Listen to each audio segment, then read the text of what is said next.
Hi! Onam episode 7 இன்னைக்கு Trivandrum style பருப்பு போலி தான் பண்ண போகிறோம். எப்படி பண்ணுறதுன்னு பார்க்கறதுக்கு முன்னாடி சேனலை சப்ஸ்கிரைப் பண்ணிக்கோங்க.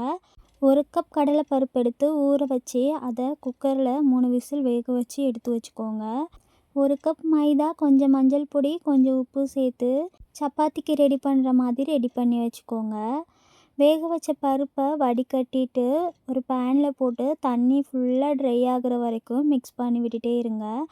ட்ரை ஆனதுக்கப்புறம் சுகர், ஜாதிக்காய் பவுடர், ஏலக்காய் பவுடர் சேர்த்து மிக்ஸ் பண்ணிக்கோங்க. உருண்டை பிடிக்கிற பதம் வர வரைக்கும் மிக்ஸ் பண்ணி விட்டுக்கோங்க.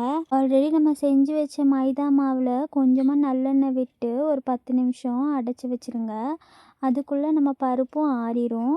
அது ஆறினதுக்கப்புறம் லட்டு மாதிரி உருண்டை பிடிச்சி நான் இந்த வீடியோவில் பண்ணுற மாதிரி பண்ணி ரவுண்டாக தேய்ச்சி எடுத்துக்கோங்க. தேய்ச்சி நெய் போட்டு 2 சைடும் திருப்பி எடுத்து சுட்டிங்கன்னா பருப்பு போலி ரெடி ஆகிடுச்சு. செஞ்சு பார்த்துட்டு எப்படி இருந்துச்சுன்னு சொல்லுங்கள்.